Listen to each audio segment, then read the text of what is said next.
जय श्री राम दोस्तों। तो चंबा का एक व्यक्ति जब मणिमहेश झील में जाता है तो वो त्रिलोचन महादेव कहलाता है और ना ही इस गांव का व्यक्ति अब कभी मणिमहेश झील में डूब सकता है और इस गांव के चेले भी फिर शिव जी के चेले कहलाए।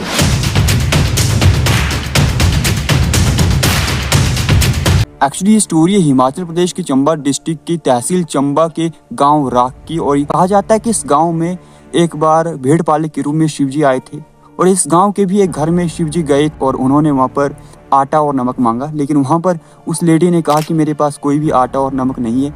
लेकिन जब शिव जी ने कहा कि आप झूठ क्यों बोल रहे हो, आपकी रसोई में एक पेटी है लकड़ी की जिसमें आटा रखा हुआ है, तो पेटी वहां जाती है और वहां से आटा लेकर दे देती है शिव जी को। वहीं पर शिव जी कहते हैं कि देखो मैं तो हरसक तक जा रहा हूँ भेड़ों को लेकर, अगर आप अपने एक बेटे को मेरे साथ भेजोगे तो मैं आपको एक भेड़ दूंगा।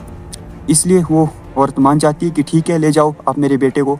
वो अपने बेटे जिनका नाम त्रिलोचन जी था उनको भेजती है साथ। लेकिन जैसे ही महादेव त्रिलोचन जी के साथ हड़सर में पहुंचते हैं तो वो वहाँ पर कहते हैं कि मेरी जो कुछ भेड़ें हैं वो धंचों तक चली गई हैं, इसलिए अगर आप मेरे साथ वहाँ तक चलोगे तो मैं आपको एक और भेड़ दूंगा। और यहाँ पर त्रिलोचन जी भी मान जाते हैं और ऐसे करते करते वो मणिमहेश झील के पास पहुँच जाते हैं।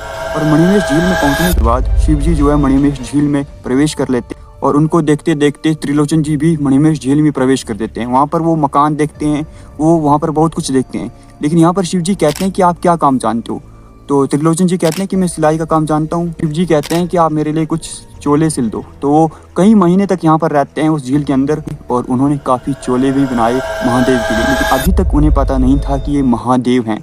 लेकिन फिर महादेव उनसे खुश हो जाते हैं और महादेव उन्हें दर्शन देते हैं और साथ में ये भी कहते हैं कि आज के बाद आप त्रिलोचन महादेव कहलाओगे और आपके गांव का कोई भी व्यक्ति मेरी मणिमहेश झील में नहीं डूबेगा। आपके कुल के जो भी लोग होंगे वो मेरे चेले कहलाएं। लेकिन अगर आप ये बात किसी को भी बता दोगे तो उसके बाद आप मृत्यु लोक में नहीं रह पाओगे।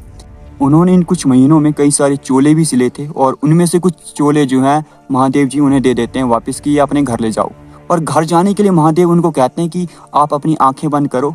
और जैसे ही वो आंखें बंद करते हैं, आंखें बंद करने के बाद जैसे ही वो अपनी आंखें खोलते हैं तो वो खुद को भरमाणी के आसपास महसूस करते हैं और वहाँ पर एक व्यक्ति उन्हें देख लेता है और वो व्यक्ति ये सूचना उनके घर वालों को देता है कि त्रिलोचन जी अभी तक जिंदा हैं।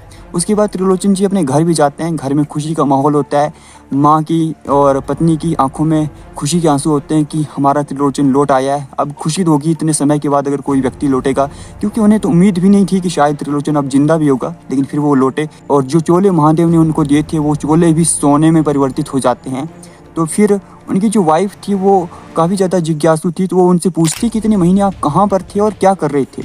मुझे नहीं पता, आप बस मुझे बताओ।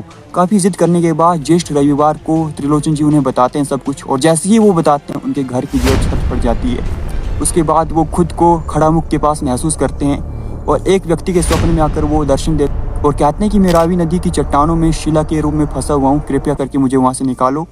और वो व्यक्ति जाता है और त्रिलोचन जी को वहाँ से निकालता है शिला के रूप में। लेकिन एक स्थान पर आने के बाद त्रिलोचन जी को वो उठा नहीं पाता है जहाँ पर अभी वर्तमान में मंदिर है। फिर वहीं पर उनकी स्थापना की जाती है और वहीं पर उनके मंदिर की स्थापना की जाती है। ये कहानी थी त्रिलोचन महादेव की और इसमें अगर कोई गलती हुई होगी मुझसे तो मुझे माफ़ कर देना। बाकी इस वीडियो को भी शेयर करना और मेरा छोटा सा एफर्ट्स है हमारी चंबा की संस्कृति, चंबा की मंदिरों, चंबा की कहानियों को आप सभी लोगों तक पहुंचाना। इसलिए आपने भी छोटा सा एफर्ट्स करना है और वो करना है कि आपने इस वीडियो को शेयर करना है। Thank you so much.